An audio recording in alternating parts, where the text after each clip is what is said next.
Sherry, or is it Devika? Both.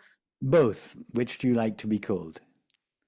Lately, I'm Sherry. Sherry, okay. Nice to see you, Sherry. Where are you calling from? I'm calling from Arizona, Okay. Rupert, and you met me Uh, 20 d- years ago. I was just about to say, are you the Devika that I met with Robert Adams? Oh my goodness. That's amazing. Mm. I remember you so well from then. That those 3 weeks I spent with you and the community, Robert's community. I have such fond Laurie, Sharmina, Richard, and and you were so kind to me. I was worried about you getting lost on your I, hike. do you remember? Oh gosh, I was telling someone this story recently. Literally, just last month, I was talking about You my time there. in your interview with Francis Lucille.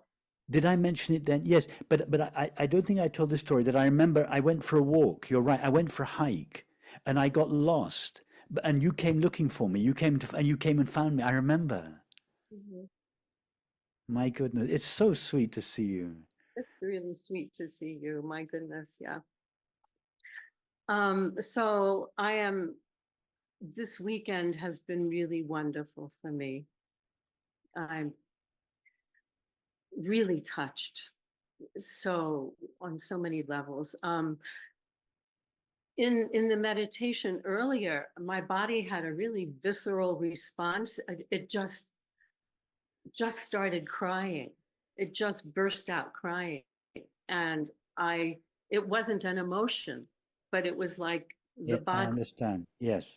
So, and then afterwards, when I was thinking, "Oh my God, I'm such a mess. Oh my God," and then and then after the question for surrender, do I need to surrender and ask for help?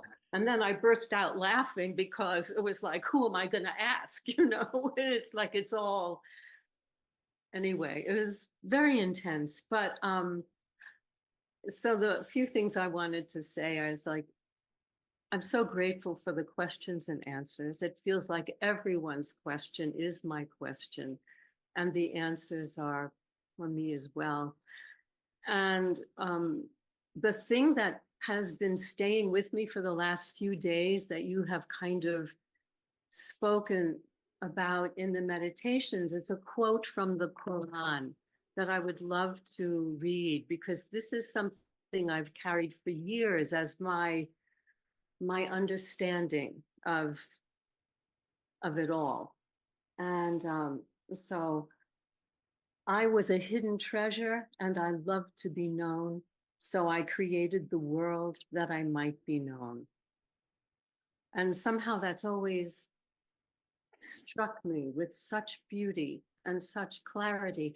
And I actually think that you spoke earlier in answer to someone, but it was kind of tearing that apart. So I just wondered if you might say a couple of words. Yes, yes. I was a hidden treasure and I longed I loved to be and known, I loved to be known. so I I created create, yes, that I might be known. yes, There's such beauty in it to me. It's like a jewel, you know. yes, yes. I've often wondered about that verse, Devika. I'm sorry, I'm going to call you Devika because that's how that's how I remember you. Is that okay? Do you mind? Is that I can call you Sherry if you'd prefer? Oh Okay. no, no. Devika, I've often wondered about that verse because, as I said earlier, was it to Ron that consciousness doesn't consciousness knows itself by itself. It doesn't need to create the world and each of our finite minds in order to know itself. But I also intuit that this beautiful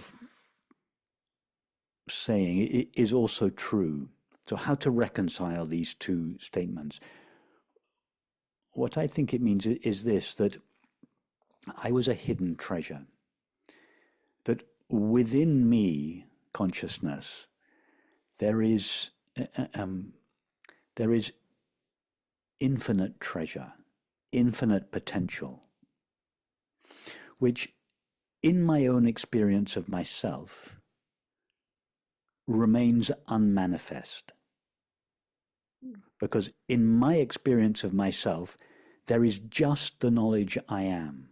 There is no experience, no knowledge, no world, no objective experience. So in consciousness's own experience of itself, there is no knowledge or experience. There's just the pure I am.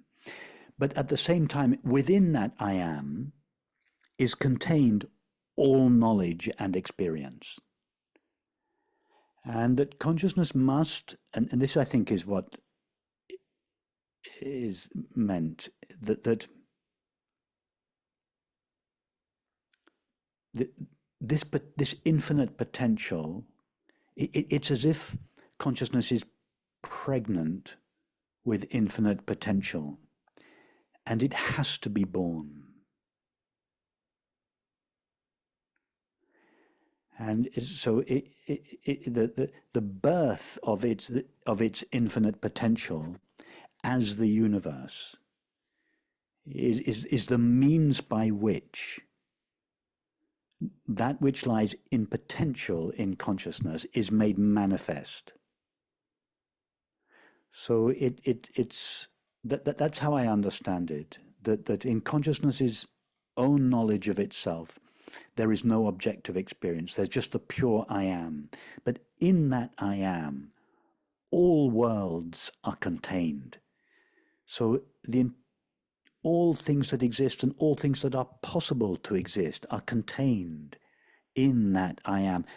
And it's just, it cannot help but it has to pour itself out into manifestation.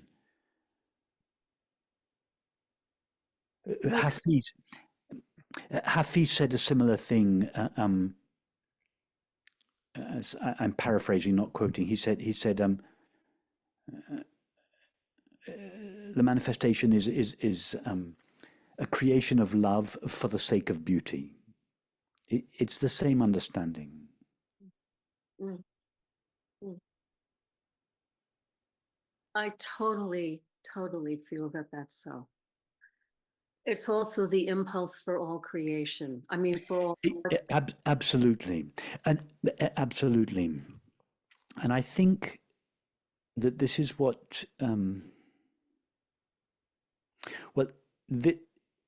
so you quoted this understanding from the Quran, I quoted Hafiz, but it's also the same understanding is contained in both the Vedantic and the Tantric traditions.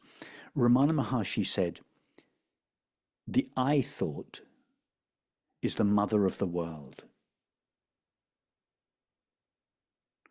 That's the same way of saying that the knowledge, all manifestation, all knowledge is contained in the I am and springs forth from the I am. That's what I was referring to earlier when I said that the I am is the source of all knowledge and experience. The manifest world is contained in potential in the I am. The way Ramana expressed it, the I thought is the mother of the world, that which gives birth to manifestation. In the Tantric tradition of Kashmir Shaivism, they say, I don't know who it was, Abhinavagupta or Simaraj, or I'm not sure who it was, said the world, the universe is an expansion of I. It's the same idea that the I am is pregnant with potential, and that the universe is born out of that. Just as it says in the Quran, just out of love. Consciousness just loves to make its potential manifest, just for love, for no reason. Yes. And that's why you go there. Sorry? That's why when you go there, you step back, you become. Yes. That's what the experience is. It's love. Yes. And I think, as you rightly said earlier, it's the impulse behind all creativity.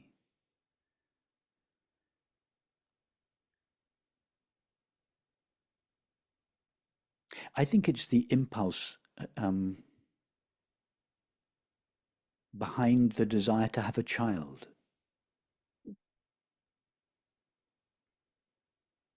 The desire to have a child, it is the desire to make manifest the love that is on the inside, to give it a form, to give that love a form in the world. I think it's the impulse behind all creativity.